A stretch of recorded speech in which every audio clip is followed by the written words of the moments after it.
आज के हम फिजिक्स के लेक्चर में हम स्टार्ट करेंगे इलेक्ट्रिक करंट यानी कि वैद्युत धारा। सबसे पहले हम जान लेते हैं कि वैद्युत धारा आखिर होती क्या है और वैद्युत धारा होती क्यों है, किस वजह से वैद्युत धारा उत्पन्न होती है। अभी तक हमने 2 अध्याय का अध्ययन किया और उसमें हमने पढ़ा कि जो हमारा आवेश था यानी कि जो चार्ज था वो रुका हुआ था, वो चल नहीं रहा था। लेकिन जब आवेश चलने लगता है तो उसकी वजह से एक बल लगने लगता है अपने आप, जिसको वैद्युत धारा कहते हैं। ठीक है, तो वैद्युत धारा होती क्या है इसके बारे में हम जान लेते हैं। कोई भी मान लीजिए ये सरफेस है, ये मान लीजिए आपका कंडक्टर है। अगर आपका एक कंडक्टर है तो हर एक जगह एक सरफेस होगा। कंडक्टर मतलब चालक। आपका कोई तार ले लीजिए, तार का हर एक हिस्सा एक सरफेस होगा और उस सरफेस से कुछ आवेश हमेशा गुजर रहा होगा।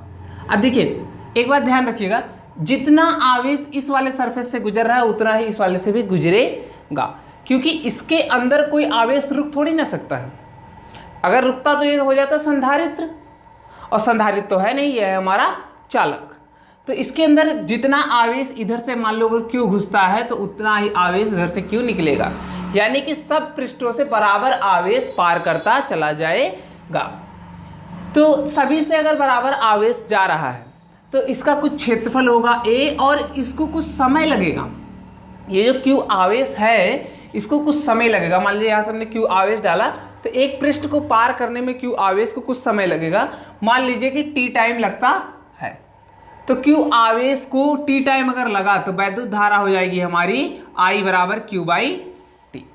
यानी कि अब यहाँ से आप निकाल सकते हैं कि देखिए कुल आवेश q था, उसको t समय में उसने पार किया था, t से हमने भाग दे दिया, यानी कि एकांक समय में किसी पृष्ठ द्वारा पार की गई कुल आवेश को उस पृष्ठ द्वारा वैद्युत धारा कहते हैं। तो वैद्युत धारा क्या होती है? किसी पृष्ठ द्वारा एकांक समय में गुजरने वाले आवेश को ही वैद्युत धारा कहते हैं। तो अगर हमारा आवेश नहीं क्रॉस करेगा तो वैद्युत धारा 0 होगी। इसका मात्रक एम्पियर होता है और ये एक अदिश राशि है। हाँ, अदिश राशि क्यों है इसके बारे में थोड़ा सा जान लेते हैं। इसको बताने के लिए दिशा की जरूरत होती है, लेकिन हमने आपको बताया था कि जो सदिश और अदिश होते हैं, सदिश के लिए ये रूल नियम है कि वो तो पहले तो उसमें मैग्नीट्यूड होना चाहिए, यानी कि उसका कुछ मान होना चाहिए, उसके बाद उसमें दिशा होनी चाहिए, उसके बाद तीसरा है कि वो सदिशों के जोड़ का जो नियम है उसको फॉलो करना चाहिए। तो ये सदिशों के जोड़ के नियम को फॉलो नहीं करता है, इसलिए ये एक अदिश राशि है। अब इसके दिशा के बारे में बात कर लेते हैं। तो वैद्युत धारा की दिशा वही होती है जो धनावेशों के बहने की दिशा होती है। तो अगर ऋण और इलेक्ट्रॉन के बहने की दिशा के विपरीत होती है, यानी कि इलेक्ट्रॉन अगर इधर बह रहा है तो वैद्युत धारा किधर होगी? इधर होगी। क्यों? क्योंकि इलेक्ट्रॉन क्या है? निगेटिव आवेश है, और निगेटिव आवेश जिस दिशा में बहेगा उसकी विपरीत दिशा में हमारी वैद्युत धारा बहती है। अब हम बात कर लेते हैं वैद्युत घनत्व यानी कि इलेक्ट्रिक डेंसिटी की। इलेक्ट्रिक डेंसिटी आखिर होती क्या है भैया? इलेक्ट्रिक हमारा विद्युत हो गया और डेंसिटी मतलब घनत्व, यानी कि एकांक क्षेत्रफल में या एकांक वॉल्यूम में हम बात कर सकते हैं कि कितना हमारा विद्युत बह रहा है। ठीक है, तो मान लेते हैं हम कि कोई एरिया है बहुत बड़ा जिससे I करंट जा रहा है, तो इसमें हम लेंगे कि छोटा सा एरिया ds है, ds लिया और उससे जो विद्युत धारा, देखिए पूरे से I जा रही है तो उससे di मान लेंगे, यानी कि छोटा सा I जा रहा है। तो छोटे से एरिया से छोटा सा हमारा विद्युत धारा जा रहा है, तो G यानी कि हम इसे J से डिनोट करते हैं इलेक्ट्रिक डेंसिटी को, वैद्युत घनत्व को। इसका मतलब हुआ कि एकांक क्षेत्रफल से, वैद्युत घनत्व का मतलब हो गया कि एकांक, कोई भी एकांक हो और उससे जितनी विद्युत धारा प्रवाहित हो उतना ही हमारा वैद्युत घनत्व हो जाएगा। तो कुल करंट ds से कितनी जा रही है? di, और एरिया कितना है? ds, यानी कि यहाँ से हमें पता चला कि एकांक क्षेत्रफल से कितना करंट जा रहा है। तो ये हमारा हो गया वैद्युत घनत्व। वैद्युत घनत्व की बात खत्म हुई। अब हम बात करेंगे अपवहन या अनुगमन वेग यानी कि ड्रिफ्ट वेलोसिटी की। ड्रिफ्ट वेलोसिटी का मतलब होता क्या है ये हम जान लेते हैं थोड़ा सा। देखिए भैया, ड्रिफ्ट वेलोसिटी क्या होती है हमारी, कि मान लीजिए कोई भी आवेश अंदर घुसता है, तो ये तो है नहीं कि वो सीधे जाता है, इधर उधर टकराते हुए जाएगा, क्योंकि और भी तो आवेश हैं। तो सबसे टकराते हुए जो लास्ट में उसका लिया जाता है डिस्प्लेसमेंट, जैसे यहाँ से यहाँ तक गया। अब वो कैसे गया इससे में मतलब नहीं है, लेकिन वो गया तो इतनी दूरी को हम मान लेंगे कोई जितनी भी दूरी होगी वो है मान लिया हमने l, और इसको जाने में लगा अगर टाइम t, तो हमारा vd यानी कि ड्रिफ्ट वेलोसिटी हो जाएगा l/t।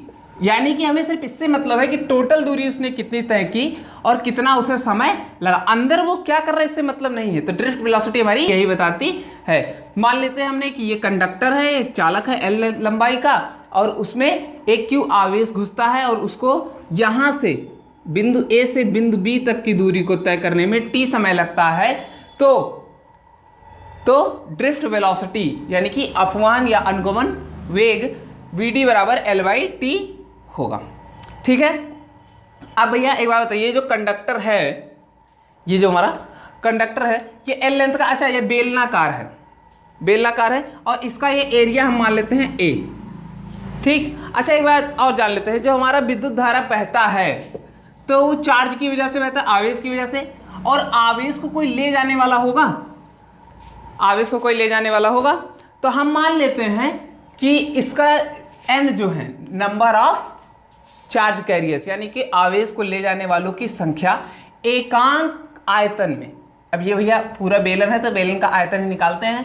तो एकांक आयतन में कुल चार्ज कैरियर्स यानी कि आवेश को धारित करने वालों की संख्या, एकांक आयतन में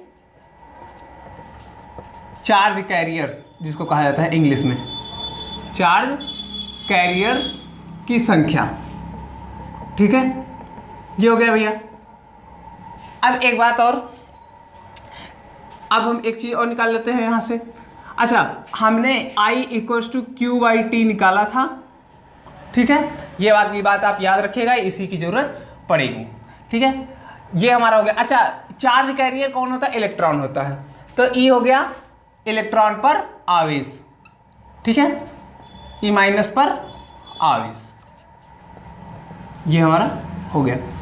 हमने A मान लिया एरिया यानी कि क्षेत्रफल। ठीक है, अब आप पता करिए, अच्छा L है लंबाई, यहां से अब हम एक चीज पता कर सकते हैं कि कुल चार्ज कैरियर यानी कि कुल कितना आवेश है। तो कुल कितना आवेश है हमारे पास? Q। तो भैया एकांक क्षेत्रफल में कितना है? N, और उस पर आवेश कितना है? देखो चार्ज कैरियर्स की संख्या है, और एक चार्ज कैरियर पे कितना आवेश है? E, यानी कि एक चार्ज कैरियर पे इतना आवेश हमारा है। अब ऐसे कितने लोग हैं? ये तो एकांक आयतन में हो गया। अब ऐसे कितने लोग होंगे? एकांक आयतन हो गया तो पूरे आयतन से हम गुणा करा देते हैं, यानी कि A × L। ठीक है, तो ये हमारा उठा के यहाँ वाले इक्वेशन में हम पुट कर देंगे। तो I = हमारा क्या आ जाएगा? NeAl/T। ठीक है, ये हमारा आ गया। तो I बराबर हमारा क्या आ जाएगा? NeA, ये तो हमारा रहेगा ही रहेगा, और L/T, और L/T को हम क्या लिख सकते हैं? VD। तो I बराबर हमारा क्या आ गया? NeAVD।